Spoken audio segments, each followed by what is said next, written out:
looking everywhere, that's how the story goes. Grab your gear, hold on tight. Welcome to the Zombie Story Zone. Today, we take you beyond Earth's atmosphere for a thrilling ride aboard the Endless Horizon, humanity's most advanced space station. But when a mysterious crate labeled BIOHAZARD is opened, curiosity unleashes chaos.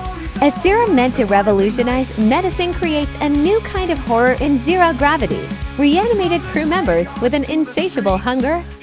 Amid floating chaos, our heroes, brilliant yet sarcastic Dr. Clara Redford and charming Commander Alex Carter, must navigate their feelings and the undead to save not only their crew but all of humanity. It's a fight for survival with a touch of romance, humor, and, of course, zombies. Buckle up for Dead Space, love, laughter, and the living dead, an unforgettable journey where the stakes are high, the gravity is low, and even the lab mice aren't safe. Like what you see, so you're loved by hitting the like button. Smash that subscribe button and ring the bell icon to never miss our thrilling zombie tales. Share this story with your friends and family because everyone loves a good scare. Feedback matters. Let us know in the comments how we can make the Zombie Story Zone even better for you. We're here to grow, thrill, and chill together. Don't forget to like, share, subscribe, and press the bell icon to support your favorite zombie storytelling channel. Let the adventure begin. It's a crazy mix. With every twist and turn, we'll learn some new tricks. When the Endless Horizon, humanity's most advanced space station, received an unmarked shipment, everyone should have known better. Yet, curiosity overruled common sense, and the crate stamped only with BIOHAZARD in fading red letters was brought on board. Inside was an experimental serum meant to revolutionize medicine. Spoiler alert, it did not.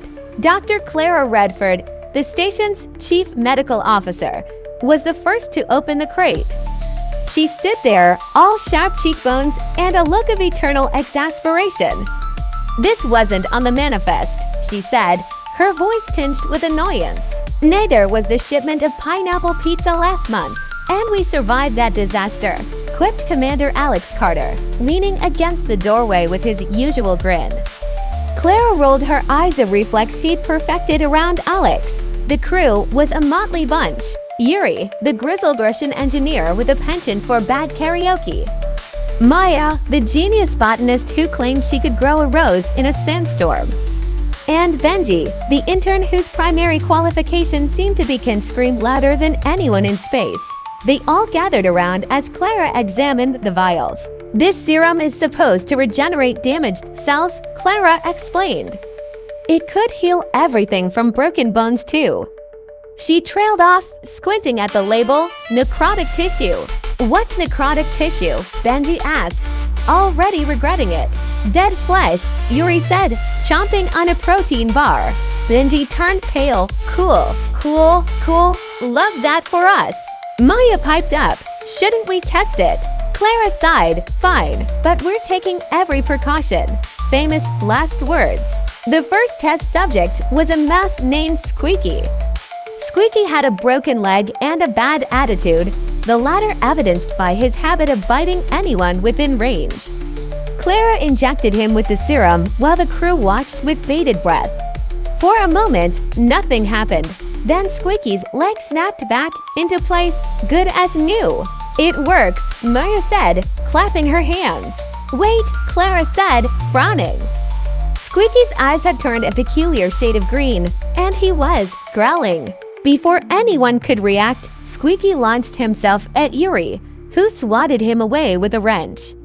The mouse ricocheted off a wall and floated menacingly in the zero-gravity environment. "That's not normal," Alex said, proving his knack for understatement. Within hours, things spiraled out of control. The serum, as it turned out, didn't just heal, it reanimated. And once reanimated, the subject developed an insatiable hunger for, well, people. Squeaky escaped into the ventilation system, spreading the infection like a tiny, furry harbinger of doom. The first human victim was Greg, the custodian. When Greg stumbled into the mess hall with a glazed look and chunks missing from his arm, the crew panicked. "Greg, buddy, you okay?" Alex asked, inching closer. Greg responded by lunging at him with a guttural snarl. Alex dodged, but Greg's momentum sent him careening into a floating tray of spaghetti. It would have been hilarious if it weren't so horrifying. "Quarantine him!" Clara yelled, grabbing a frying pan. Why a frying pan? No one asked, but she wielded it like a pro. The crew managed to shove Greg into a storage closet, but not before he bit Yuri on the shoulder. "I'm fine," Yuri insisted, though his complexion said otherwise. Over the next few hours, the infection spread faster than gossip in a high school cafeteria.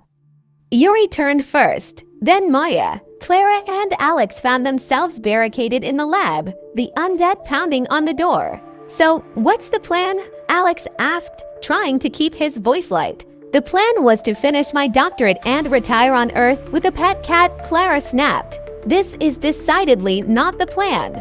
Alex smirked. "I meant the immediate plan, Doc." Clara sighed. "We need to get to the escape pods. But first, we have to stop the spread. If this reaches Earth." Alex nodded. "Got it. Save humanity, then." As they strategized, Benji burst into the lab, breathless and clutching a fire extinguisher. "They're everywhere." Yuri's singing Rasputin while trying to eat my face. "Focus, Benji," Clara said. "We're working on a cure." "A cure?" Benji looked skeptical. "You mean for this?" He gestured to the chaos outside. "Unless you have a better idea," Clara snapped. Benji did not. Instead, he became their reluctant assistant, fetching supplies and occasionally screaming. Hours later, Clara had a breakthrough. "The serum's effects might be reversible if we act quickly," she said, holding up a new vial. "Might?" Alex raised an eyebrow. "Science isn't about guarantees," Clara shot back. "Now help me load this into the station's ventilation system." "You mean the same system Squeaky's been using to play zombie hide-and-seek?" Benji asked. "Exactly," Clara said, already moving. The plan was simple in theory: distribute the cure through the air ducts. The execution, however, was a nightmare. They had to navigate a maze of infected crewmates, all floating eerily in zero gravity. Maya's zombified self hurled potted plants at them, while Yuri's undead rendition of Rasputin provided an unsettling soundtrack. Finally, they reached the control panel. Clara injected the cure into the system, and Alex hit the activation button. For a tense few minutes, nothing happened. Then, one by one, the zombies stopped snarling and started blinking. "Did it work?" Benji whispered. Greg, now an undead, looked around. "Why am I covered in spaghetti?" The crew cheered, relief washing over them. Clara slumped against the wall, exhausted but triumphant. Alex sat beside her, flashing his trademark grin. "Not bad, Doc," he said. She managed a weak smile. "Not bad yourself, Commander." As the station returned to normal, Clara found herself staring at Alex a little longer than usual. Maybe it was the adrenaline, or maybe it was the way he'd risked his life to help her. Either way, she decided that if they survived the trip back to Earth, she'd finally let him take her out for that drink he was always teasing her about. But first, they had to find Squeaky. The mouse was still at large, and judging by the ominous green glow in the vents, the adventure wasn't over yet. Hear the whispers low. Every story's a thrill. Come and let your courage show. Final flight will unite as the horror unfolds. In the zombie story zone, let